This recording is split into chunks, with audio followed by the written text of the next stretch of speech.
Bon matin, bon après-midi, bonsoir à tous. Prenez celui qui vous arrange, puis ça va fitter. Donc aujourd'hui, on va faire le cours sur les graphiques. Donc on va voir c'est quoi les normes de présentation pour afficher un graphique. Vous allez avoir besoin de tout ça pour votre laboratoire Excel et évidemment pour votre examen. On va voir que c'est relativement plus facile de faire un graphique, un petit peu plus rapide.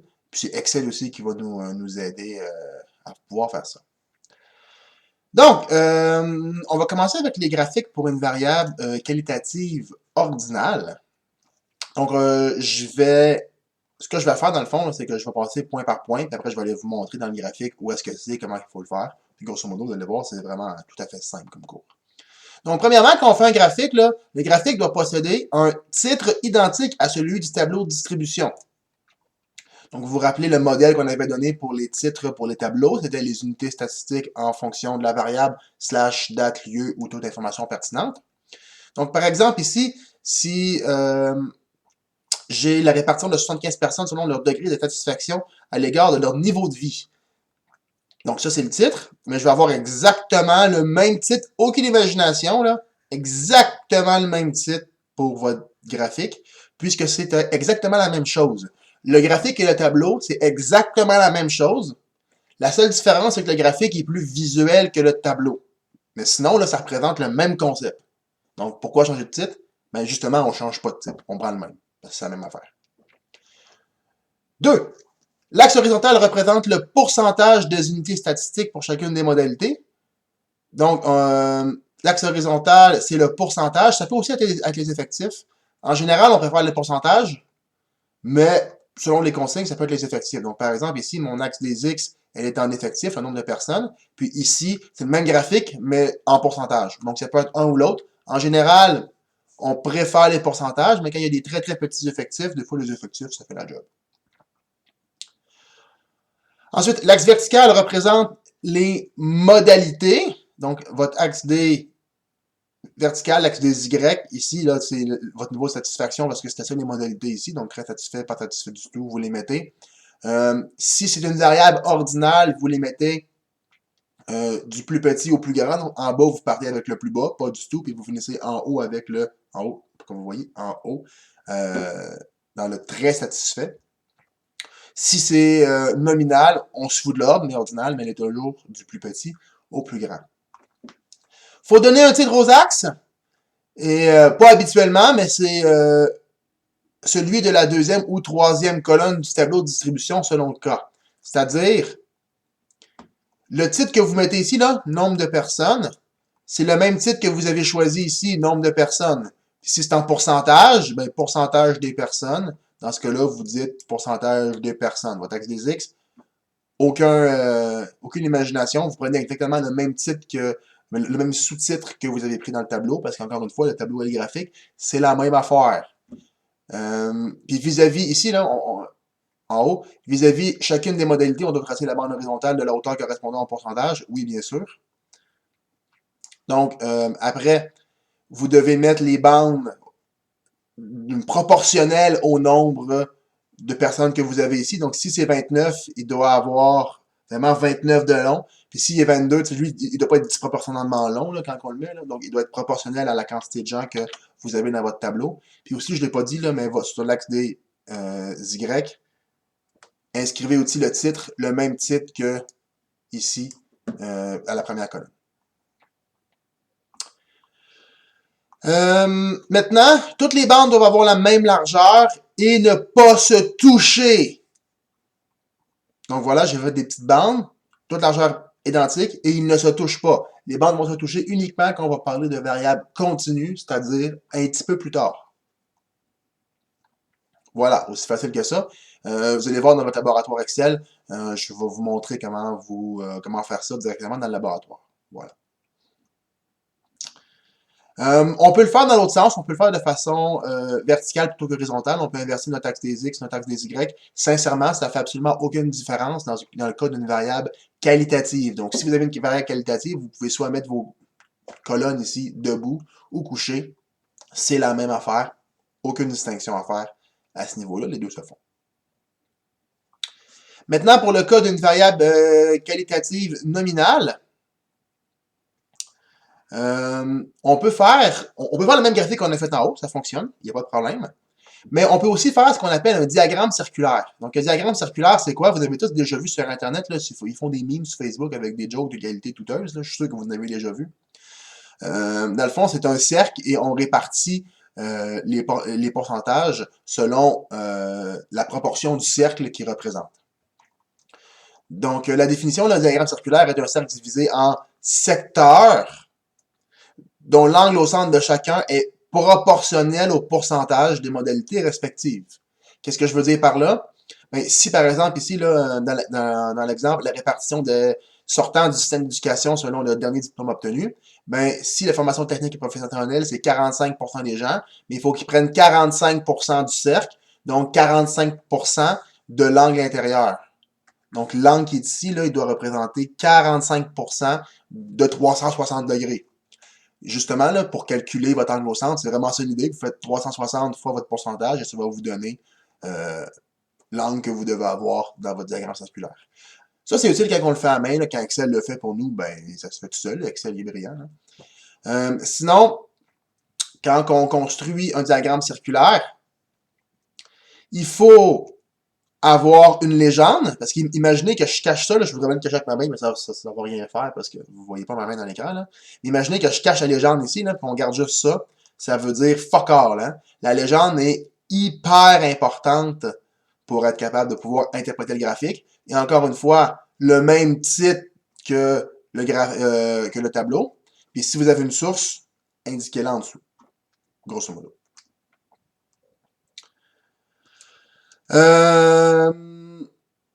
Donc, par exemple, si on fait l'exemple qui est ici, là, voici les informations relatives à la même étude, mais pour les étudiants de sexe féminin. Donc, déterminer les angles au centre pour chacun des secteurs. On va le faire juste pour un ou deux secteurs pour vous montrer. Là. Par exemple, sans diplôme d'études, 0.2, si vous voulez savoir quelle proportion ça garde ça dans le cercle, vous faites 360 fois 0.2%, donc 0.2 sur 100. Pour faire le calcul, je vais aller chercher mon ami Excel. Donc, égal 360 fois 0.2 sur 100, ce qui me donne 0.72 degrés, là, ce qui est vraiment un très, très, très petit. Là. Donc, 0.72 degrés. Évidemment, si j'ai un pourcentage plus grand, donc formation technique pour les filles, si je vous dis dans ce cas-là, ici, ça va me donner 360 fois 43.7. C'est des pourcents, hein? Fait que sur 100, on le calcule. Donc, 43.7 multiplié par... c'est les pourcentages qu'on avait dit sur 100 multiplié par 360. On devrait avoir quelque chose autour de 180. C'est proche de 50, donc on devrait être autour de 180. 157.32. Pour moi, ça fait bien du bon sens. 157.32. Je vous laisse faire le reste, c'est pas si compliqué que ça. C'est comme ça qu'on peut calculer nos pourcentages. Avantages et inconvénients du diagramme circulaire. Donc, ce qui est le fun du diagramme circulaire, c'est que c'est super facile à interpréter. Là, tout de suite, on voit la plus grande proportion, ça va super bien. S'il y a trop de modalités, clairement, ça peut devenir un problème. Là. Imaginez là, que j'ai plein de modalités là, qui ont juste des petits pourcentages, comme 0.72. On se ramasse avec des mini sections dans le diagramme, puis là, ça devient vite du caca à lire. Donc, si vous avez quelques proportions et qui sont relativement grandes, alors là, le diagramme circulaire est une bonne option. Mais sinon, moi, je vous conseille de rester... si vous avez beaucoup de modalités ou des petites modalités qui ont très peu de pourcentage, restez avec un diagramme à bande. Dans ce cas-là, ça va être mieux. Et un diagramme circulaire, c'est important de le dire, c'est toujours fait avec les pourcentages, jamais avec les effectifs. Pourquoi? Parce que c'est la norme qui a été choisie. Là, je n'ai pas d'autres informations à vous donner. Voilà. Maintenant, les graphiques pour une variable quantitative discrète. Grosso modo, c'est exactement ce que je vous ai nommé pour les variables qualitatives. Je vais essayer de le faire quand même vite. Il y a juste une micro-différence. Donc, le graphique, il y a toujours le même titre, comme à l'habitude, répartition des unités statistiques en fonction de la variable. L'axe horizontal, il représente toujours votre variable. On avait vu dans le cas des graphiques avec une variable qui est qualitative, on pouvait soit les mettre verticales ou horizontales. Dans le cas des variables discrètes, on les veut toujours dans ce sens-là, toujours les colonnes debout, jamais couchées. Voilà. L'axe vertical représente les effectifs ou les pourcentages. En général, c'est mieux les pourcentages. Toujours plus facile à comprendre les pourcentages. Vous nommez adéquatement vos deux axes, les mêmes sous-titres que vous avez mis dans votre tableau.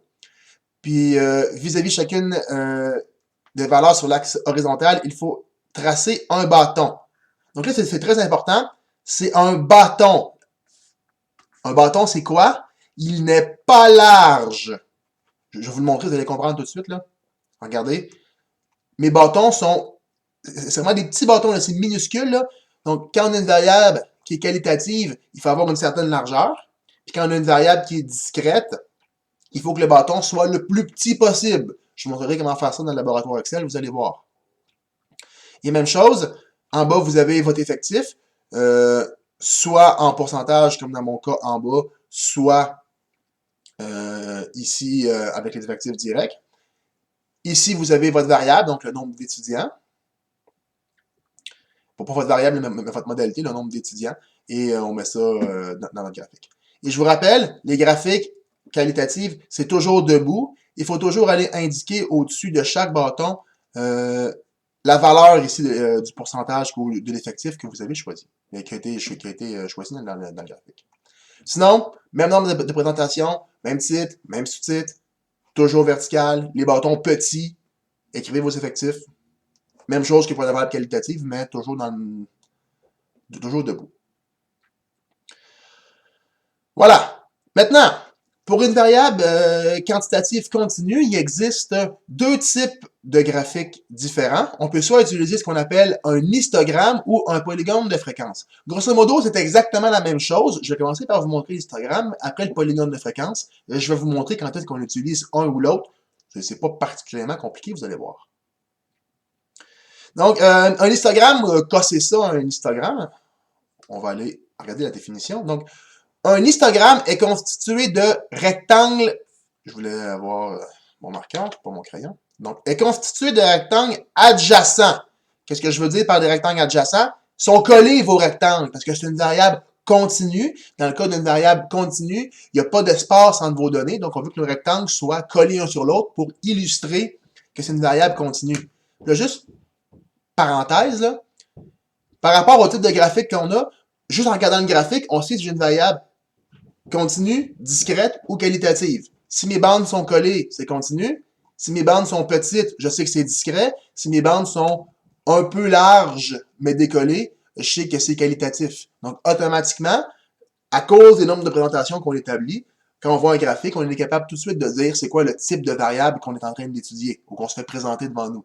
Donc, ça sert un peu à ça, les règles de présentation, là, de pouvoir tout de suite identifier dans quel cas on est. On va revenir à la définition, là, j'ai un petit peu dérapé. La base de chacun d'entre eux correspond aux classes de la distribution. Donc, qu'est-ce que je veux dire par là? Ce que vous allez... Ça, c'est juste un exemple, là, mais si je fais un histogramme ici, là, les bornes en dessous, c'est les mêmes bornes que vous allez avoir à mettre dans votre tableau. Donc, les mêmes bornes qu'il y avait eu dans le tableau, là, les bornes inférieures, bornes supérieures avec les crochets, c'est les mêmes choses que vous mettez sous l'axe inférieur. Et l'aire totale de l'histogramme est toujours de exactement une unité. On va en jaser tantôt, là, vous allez voir, quand on fait les choses comme du monde, ça fait un peu de la magie. Ça correspond à notre 100%, là, si on veut. On verra un petit peu plus loin. Les normes de présentation, grosso modo, c'est les mêmes, ça ne change pas. Donc, encore le titre, toujours identique à celui du tableau de distribution. Je le répète au moins pour la 1 millionième fois, là, mais répartition des unités statistiques en fonction de la variable / la date. Puis évidemment, vous me remplacez unité statistique variable par ce que c'est dans le contexte. Voilà. L'axe horizontal, c'est toujours votre variable. N'oubliez pas de mettre le sous-titre associé. L'axe vertical, c'est toujours votre fréquence relative des unités statistiques. N'oubliez pas de mettre un titre. Et on trace un rectangle dont la base correspond à la largeur de la classe correspondante. Donc, ça veut dire si vous avez un intervalle, je ne sais pas moi, on va vous donner un exemple. Là. Je ne vais peut-être pas écrire en jaune, ça va être difficile. Si, mettons, vous allez de 400 à 425 votre intervalle, ben c'est ça ici que vous mettez comme borne, et la longueur de votre intervalle doit avoir 25. 25 unités selon l'échelle que vous avez choisie. OK? Quand on travaille avec un histogramme, ce qui est cool, ben, si on fait selon les règles que j'ai respectées en bas, on va lire ensemble ce qui est écrit. Donc, la surface de chacun des rectangles et les fréquences relatives érigent sur chacune des classes un rectangle dont la hauteur est égale à la fréquence relative de la classe. En gros, ça veut dire quoi, ça, en français? Ça veut dire que si une classe a une fréquence relative de 10%, je vous donne le marqueur maintenant, à une fréquence de 10%, alors sa surface doit représenter 10% de la surface totale de l'histogramme. Donc, l'aire est proportionnel au pourcentage dans un histogramme. Qu'est-ce que je veux dire par là? Ben, si ici, la petite colonne qui est là, c'est 22,5%, ben, elle doit occuper 22,5% de l'air. Si vous faites ce que je vous ai dit en haut, ça va être respecté. Regardez bien ça. Dans le petit exemple qui est ici, là, on peut se rendre compte effectivement là, que l'air est proportionnel. Regardez bien ça. On va dire que chaque petit carré rouge là, qui est ici, là, ça représente un carré dans mon graphique. Donc, par exemple, ici j'aurais 2 carrés, ici j'aurais 3 carrés, ici j'aurais 4 carrés, ici j'aurais 4 carrés et demi, ainsi de suite, ainsi de suite, ainsi de suite. Et je vais vous montrer que l'aire du carré, l'aire du rectangle qui est ici, correspond à 22,5% de l'aire totale de l'histogramme. Comment qu'on fait ça?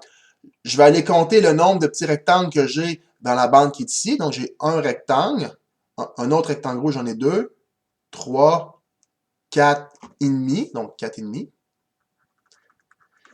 Puis, je vais aller diviser par le nombre de rectangles total de mon histogramme. J'ai combien de rectangles dans mon histogramme? J'en ai 1, 2, 3, 4, 5, 6, 7, 8, 9, 10, 11, 12, 13, 14, 15, 16, 17, 18, 19. Puis, j'en ai la moitié d'un ici, j'en ai la moitié d'un là. Donc, j'en ai 20. Fois 100. Et ça devrait me donner... Ça devrait me donner le 22,5 qui est ici, c'est-à-dire le même pourcentage. Je vais aller utiliser mon ami Excel pour vous montrer. J'ai écrit 200, là, mais c'est pas 200 je vais écrire, mais je vais écrire 20. Parce que c'est 20. On avait compté 20 carrés, pas 200. Je sais pas pourquoi j'ai écrit 200, là. Je devais être fatigué, je sais pas pourquoi. Voilà. On va aller puncher ça dans mon ami Excel. Égal 4,5 divisé par 200. Encore par 200, je sais pas qu'est-ce qui se passe. Fois 100. Et ça me donne 22,5. Tel qu'annoncé. Donc là, je viens de faire un petit exemple là, pour vous montrer que l'aire de l'histogramme, c'est la même chose que le pourcentage de chacune des colonnes. Donc l'aire ici, il respecte la proportion des pourcentages, ce qui fait que c'est visuellement facile à l'œil de comparer lequel est le plus d'importance dans un histogramme, puisque les aires aident à voir les pourcentages. Voilà, donc ça c'est la petite formule là, pour pouvoir calculer le pourcentage d'une colonne à partir de l'aire. Bon, c'est pas super utile, je suis pas sûr qu'on va faire ce calcul-là bien souvent dans la session, mais c'était juste pour vous montrer que la proportionnalité est gardée, c'est un bon support visuel pour les gens qui le regardent. Donc voici un exemple d'histogramme, donc répartition de 45 entreprises selon les dépenses salariales. En dessous ici, j'ai mis chacune des bornes, là j'ai pas le tableau à vous montrer, là, mais j'ai mis chacune des bandes du tableau que j'avais. Ici, vu que c'est selon les entreprises, on a mis les pourcentages des PME. On a encore indiqué une fois au-dessus chacun des pourcentages. Et on se ramasse avec un bel histogramme comme ça, où on peut visualiser très rapidement les dépenses salariales des PME. Maintenant, il nous reste à voir pour terminer le polygone de fréquence. Le polygone de fréquence, en fait, là, c'est exactement la même chose qu'un histogramme, sauf qu'au lieu d'avoir des gros rectangles, c'est fait avec des lignes brisées. On va lire la définition, c'est toujours intéressant d'aller lire la définition. Le polygone de fréquence est bâti en joignant le milieu des rectangles de l'histogramme. Et c'est vraiment ça. Donc, quand vous voulez bâtir un polygone de fréquence, vous allez rejoindre par une ligne brisée le milieu, comme ça ici, le milieu de tous les rectangles de votre histogramme. Et ça permet d'avoir un histogramme, mais on pourrait enlever les rectangles. Je prends mes mains pour vous montrer dans l'écran, c'est calme. On pourrait enlever les rectangles qui sont ici et juste garder la courbe. Et on aurait quand même la visualisation de l'histogramme, mais avec une courbe. Comment on peut construire ce point milieu, cette courbe-là? Ben, c'est pas bien compliqué, là. Je suis sûr que vous pouvez le deviner sans que je vous l'enseigne, là.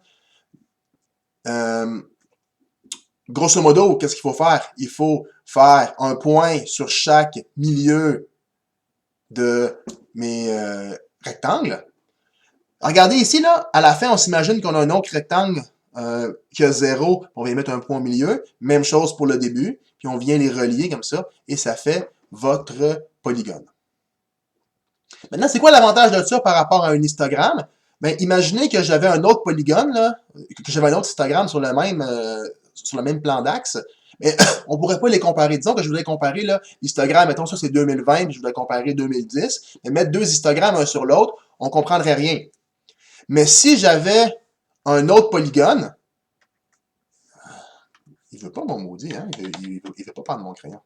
Si j'avais un autre polygone comme ça, mais là, 0 ici, là, on pourrait venir comparer mes deux situations en bas, par exemple. Là. On pourrait venir comparer mes deux situations, mes deux polygones, les deux ensemble. Donc, c'est quoi l'avantage d'avoir les polygones comme ça ici? Ben, on peut superposer plusieurs polygones, ce qu'on peut pas faire avec les histogrammes. Donc, ça fait quoi? Ben, je viens de le dire, on pourrait en mettre 2, puis 3, puis 4, puis 5, puis on comprendrait quand même qu'est-ce qui se passe, plutôt que si on vient d'empiler 2, 3, 4 histogrammes. Là, on se met vite à plus rien comprendre de qu'est-ce qui arrive. Donc, grosso modo, quand on fait un polygone, c'est les mêmes maudits traits que je vous ai tous énumérés plus haut. On va quand même y aller très rapidement. Là. Le graphique possède un titre identique à celui du tableau de distribution. Les axes horizontales représentent la variable. L'axe vertical représente la fréquence des unités statistiques. Vis-à-vis le point milieu de chacune des classes, on place, oh ça c'est intéressant, on place un point de hauteur égal à la fréquence relative de la classe. Parce que c'est ce que je vous ai dit ici, là, le point en plein milieu. Il ne faut pas oublier de faire la même chose pour deux classes ajoutées aux extrémités afin de fermer le polygone. Donc, c'est ça que je vous disais. Au bout, on s'imagine qu'il y a, un intervalle à 0, puis on vient mettre un point à 0 afin de fermer notre polygone. Puis vous reliez chacun des points. C'est probablement ce qui est le plus dur à faire si vous n'avez pas de règles. Moi, je l'ai fait à main levée parce que j'ai un board de même. Ça fait un peu dégueulasse là, quand je relie. Mais si on le fait comme il faut, c'est clean. Voilà, donc, tracer le polygone de fréquence associé à l'histogramme suivant. Ben, on met un point au milieu, un point au milieu, un point au milieu, un point au milieu, un point au milieu, un point au milieu. On s'imagine ici que j'ai une classe qui continue au bout. On vient sacrer un point au milieu ici. Puis même ici, là, ici, il faut le fermer, même si je tombe dans les unités statistiques 0, on s'entend que c'est cave, mais on le fait pareil, on fait des choses caves en maths. On vient le fermer dans le négatif comme ça. Puis après, là, je vais essayer d'être droit, là, c'est sûr que ça ne marchera pas bien. Je vais essayer de faire des lignes brisées, là, parce que là, c'est d'être clair, là. On a quand même une belle croissance ici, là. Puis là, après, on vient où ça va être laid, ça. On drop et on descend. Et ça fait notre polygone de convent. Là, ça n'a pas l'air d'un polygone, là, parce qu'on avait une belle croissance. Mais comme vous avez vu, en haut, ça fait un polygone parce que ça fait des lignes brisées. Là. Voilà. Donc, grosso modo, quand vous avez une variable qualitative, vous faites soit un diagramme à bande verticale ou horizontale. Donc, les deux fonctionnent, il n'y a pas de problème. Ou on peut aussi utiliser un diagramme circulaire. Dans le cas d'une quantitative discrète, on utilise toujours un diagramme en bâton. Rappelez-vous avec les mini bâtons. Puis quand on a une variable qualitative continue, on utilise soit un histogramme, soit un polygone de fréquence. L'histogramme, on l'utilise quand on a juste un graphique à montrer. Le polygone de fréquence, on l'utilise quand on veut superposer plusieurs histogrammes. Et voilà, on vient de terminer la matière pour l'examen 1. Oui! Donc, il vous reste votre laboratoire Excel à terminer. Vous pouvez me le remettre au prochain cours. Je rappelle que le prochain cours, il n'y a pas de vidéo. Donc, quand c'est la journée de remise d'un laboratoire, c'est toujours comme une journée gratuite puisque vous avez travaillé sur votre laboratoire pendant la semaine. Donc, journée où vous n'avez pas de vidéo à faire.